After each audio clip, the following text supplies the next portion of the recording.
Shalom, shalom, shalom, shalom. Shalom, chers internautes. Shalom, peuple de Dieu.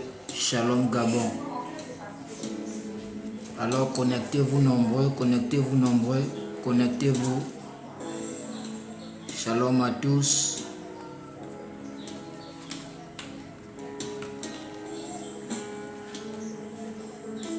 Shalom, shalom, shalom, shalom, shalom. Soyez bénis au nom puissant de Jésus. Pour tous qui êtes connectés encore. La Bible déclare que Marie avait choisi la bonne part pendant que Marthe, shalom, Anat, soyez bénis au nom de Jésus. Alors que Marie se préoccupait de ce qui n'est pas mauvais, du manger et du boire, pour mettre à l'aise le Seigneur Jésus. Mais le temps où le Seigneur Jésus enseignait, c'était le temps où il fallait manger les Saintes Écritures. Il fallait manger la nourriture qui sort de la bouche de Dieu. Alors ce n'était pas le moment propice pour elle de mettre à l'aise Jésus-Christ, parce qu'elle se préoccupait de Jésus. Elle voulait que Jésus puisse manger ce qui était bien. Et la Bible dit qu'elle a choisi la bonne part.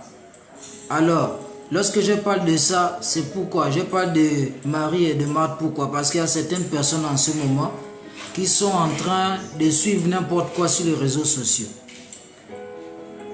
Il y a ceux qui sont en train de faire les blagues et de faire des choses qui ne sont pas importantes. Mais vous qui êtes là précisément, vous avez choisi la bonne part. Et je bénis le Seigneur pour vos vies. Soyez bénis au nom de Jésus. Alors, je vais lire 2 Corinthiens 12. 2 Corinthiens 12. 2 Corinthiens 12.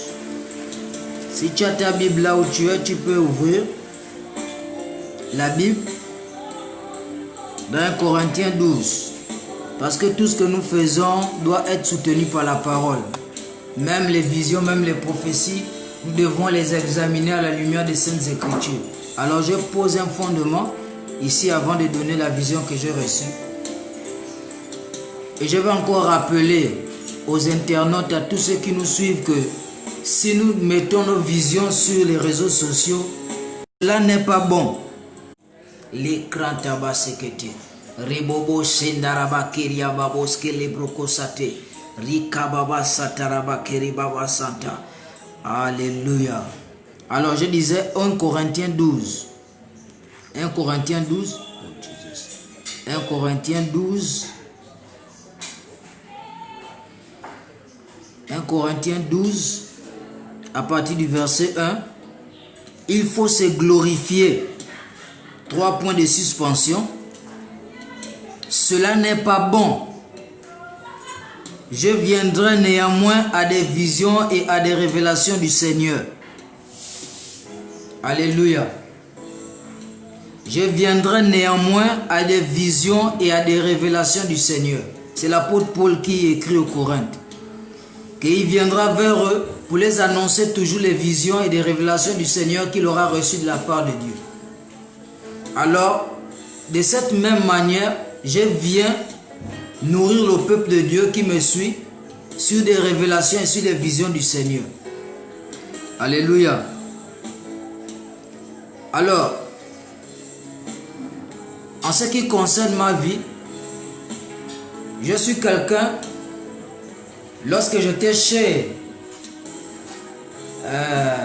mon papa, la scolarité n'allait pas trop. Lorsque je reviens chez ma maman, il y a un nouveau rythme. J'étais quelqu'un qui aimait trop regarder la télévision. Et elle va me faire adapter à un nouveau rythme. Et le rythme dans lequel elle va me faire adapter, c'est le rythme de travailler, d'étudier, de mémoriser les leçons. Ce qui fait que jusqu'aujourd'hui, j'ai cette attitude-là. Je suis même allé dans les séries scientifiques à cause de ça. Je suis allé, pour ceux qui me connaissent, j'ai été premier de toute une province avec 18 trimestriels dans le Moyen-Orient. Personne n'a encore déclassé ça jusqu'à aujourd'hui. Donc si les gens nous voient prêcher l'évangile aujourd'hui, c'est pas que nous sommes des ratés ou encore que nous n'avons rien fait, non. On a marqué notre temps dans les études. Jusqu'à présent, personne n'a encore dépassé les 18 trimestriels que j'ai fait dans le Moyen-Ogooué. Alléluia. J'ai reçu beaucoup de tableaux d'honneur, des inspecteurs et autres, des proviseurs. Alors bref, là n'est pas le sujet. C'est juste pour montrer que le Seigneur m'a amené dans une certaine manière d'une discipline de travail. Ce qui fait que les balades inutiles n'étaient plus mon apanage, n'étaient plus de moi. Les balades inutiles et tout ce qui est inutile. Donc j'ai cultivé cette manière de faire là. Ça fait partie maintenant de mon caractère ou de mon comportement à telle enseigne que c'est rare de me voir partout. Si tu me vois quelque part, ça veut dire qu'il y a mes frères dans la foi là, où il y a quelque chose de sérieux. Alors, ce qui fait que regarder la télévision, ce n'est plus trop mes habitudes. Donc, je peux passer des temps sans regarder les informations. Je peux passer des temps sans regarder les informations. Donc, je n'étais même pas au courant de cette dépénalisation en question là. Donc, il y a des gens qui peuvent penser que si le frère vient donner, soit béni homme de Dieu, je vous respecte, je vous honore.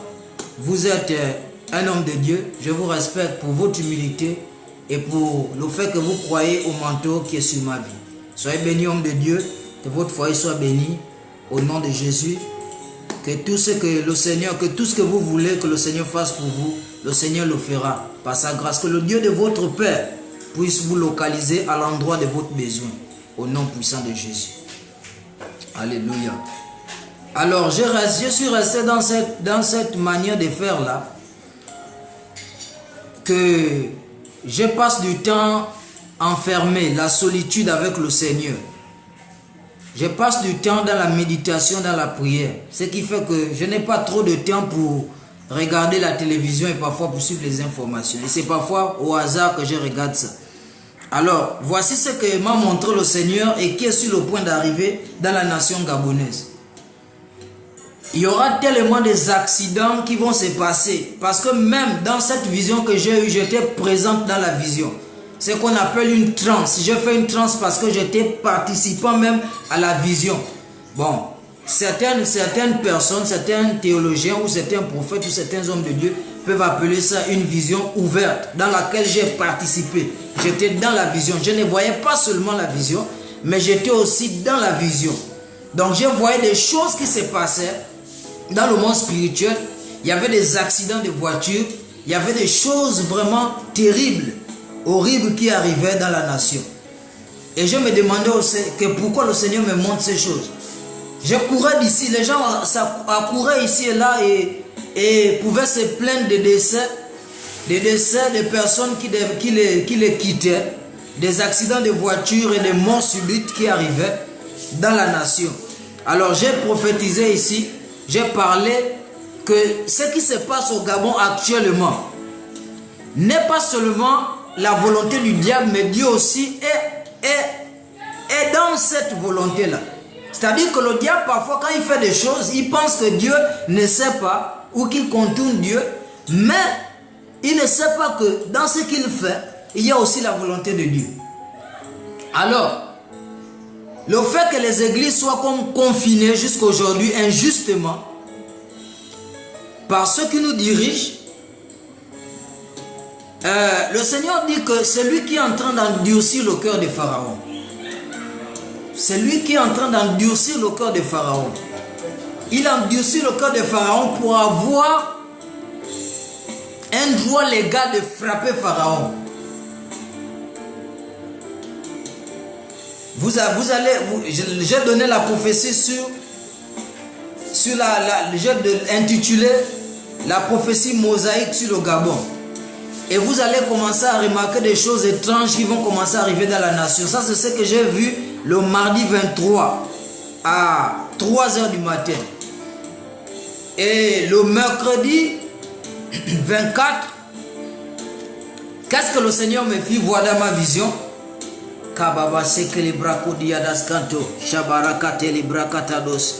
J'ai vu des soulèvements, j'ai vu des gens se lever, j'ai vu des gens être soulevé, être agité sur l'étendue du territoire. J'ai vu des choses comme des grèves. Le Seigneur me disait, fils de l'homme, regarde ce qui est sur le point d'arriver au Gabon. Si vous ne priez pas, il y a des choses qui vont arriver. Il y a des choses dangereuses qui vont se passer. Et laissez-moi vous dire, j'ai prêché ici sur les facteurs d'annulation d'une prophétie. Et je me suis levé, j'ai prié. L'un des facteurs d'annulation d'une prophétie, lorsqu'on vient prophétiser, ce n'est pas que la chose doit forcément arriver. On vient prophétiser pour que le corps de Christ voit les plans du diable sur la nation ou sur les individus, pour que nous puissions prier pour que ça n'arrive pas. Mais si nous prions et que ça n'arrive plus, voici pourquoi on traite parfois TB Joshua des faux prophètes. Parce qu'il est venu annoncer des choses que Dieu l'a montré dans le secret qui sont susceptibles d'arriver. Et lorsque nous prions, ça n'arrive plus. Les gens disent que TB Joshua est un faux prophète. Ou encore le prophète Medjawan est un faux prophète. Pourquoi? Parce que les gens ne comprennent pas qu'est-ce qui peuvent être des facteurs d'annulation d'une prophétie. Nous venons exposer les desseins du diable à la lumière du peuple de Dieu pour que les gens puissent prier, pour que ça ne puisse plus arriver. Alors qu'est-ce que j'ai vu? J'ai vu des soulèvements dans la nation. Des gens contestés. Et moi je ne savais même pas qu'il y avait la dépénalisation en question. C'est maintenant que lorsque j'arrive sur Facebook, je vois des frères qui ont publié sur la dépénalisation de l'homosexualité, de cette abomination. Et j'ai pu aussi liker ces choses-là. J'ai liké parce que je suis d'accord avec tous les hommes et les femmes de Dieu et tout le peuple gabonais qui déplore la dépénalisation de cette abomination. Parce que nous sommes une nation qui avons été régis sur la lumière des Saintes Écritures, comme les États-Unis. Nous jurons sur la Bible. Alors nous ne pouvons pas jurer sur la Bible et faire ce qui est contraire à la Bible. Alors, j'ai vu des soulèvements dans les rues du Gabon. Chose qui est sur le point d'arriver. Si nous ne prions pas, il y a des choses qui vont être graves, qui vont commencer à arriver bientôt. Très bientôt. Et dans 2021, 2022, ce sera la catastrophe. Donc ça va commencer en 2020. Et ça va aller jusqu'en 2021 et 2022. Donc le peuple de Dieu doit se lever pour prier. Et autre chose que le Seigneur m'a montré, il m'a montré les écoles. Il m'a dit, fils de l'homme, regarde les écoles. J'ai regardé les écoles. Il m'a dit, regarde les centres. J'ai regardé les centres. Il m'a dit, regarde, qu'est-ce que tu vois? Je lui ai dit, Seigneur, mais je vois Miracle Tent. En fait, c'est l'expression de débordement de l'église. On peut encore appeler ça overflow. Le débordement de l'église, chez mon père spirituel, le prophète Shepherd Bushiri Medjawan, lorsque l'église est pleine, on envoie maintenant les gens sous les tentes. On envoie maintenant les gens sous les tentes. On appelle ça, le prophète lui-même, il a appelé ça Miracle Tent. Donc, pour dire la tente où il y a le miracle. Donc, c'est des expressions d'inspiration qu'il a eues pour que les gens qui se trouvent dans la tente là puissent recevoir leur miracle. Même s'ils sont venus en retard, même s'ils n'ont pas été à l'intérieur du culte, ils vont aussi bénéficier le miracle. Alors, j'ai vu cela, le Seigneur m'a montré, regarde les écoles, j'ai regardé les écoles, j'ai regardé les centres d'examen. Il m'a dit, qu'est-ce que tu vois? J'ai dit, Seigneur, je vois Miracle Tent. Il m'a dit, oui, tu as bien vu, comme dans le prophète Jérémie, il a dit, qu'est-ce que tu vois? Le prophète Jérémie a dit, je vois une branche d'amandier. Il a dit, oui, tu as bien vu. Donc c'est ça. Il m'a montré, j'ai dit, dans les écoles et dans les centres, j'ai vu Miracle Tent, c'est-à-dire les tentes. J'ai vu, au lieu que les gens soient dans les classes seulement, mais les gens seront aussi à l'extérieur. J'ai vu ça. Alléluia. J'ai vu les gens seront à l'extérieur et certainement il y aura des tentes qui vont acheter pour placer. Alléluia. Donc ça, ce sont les visions que le Seigneur m'a montrées. Donc, en ce moment, au Gabon, l'heure est grave. Nous devons vraiment, nous qui sommes les saints, nous qui sommes le peuple de Dieu, nous devons nous lever pour prier contre ça. Alléluia. Alléluia. Et je vois aussi, j'ai vu aussi en Europe un taux de prostitution élevé. J'ai vu en Europe un taux de prostitution élevé.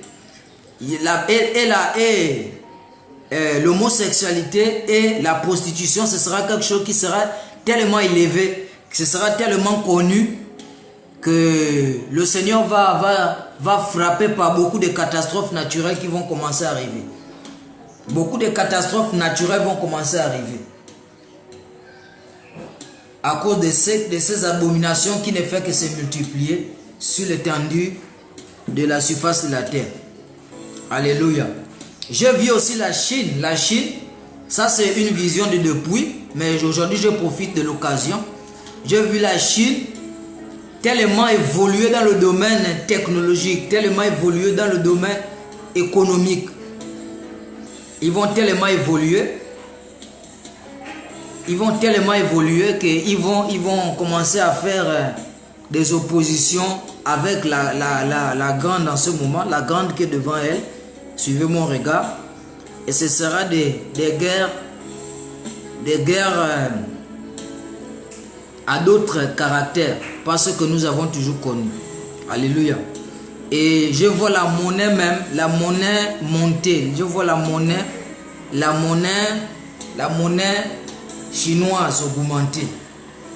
D'ici quelques mois, la monnaie va augmenter en Chine. Alléluia. Donc c'est ça, c'est les visions que j'avais pour vous, que j'avais pour le corps de Christ, pour avertir le corps de Christ de ce qui va arriver et que nous puissions prier pour éviter le pire. Soyez bénis au nom puissant de Jésus. Je reviens sur le thème tout à l'heure. Les deux cultes tout à l'heure. Ne vous déconnectez pas. Je me reconnecte pour enseigner sur les deux cultes. Soyez bénis au nom puissant de Jésus. Shalom.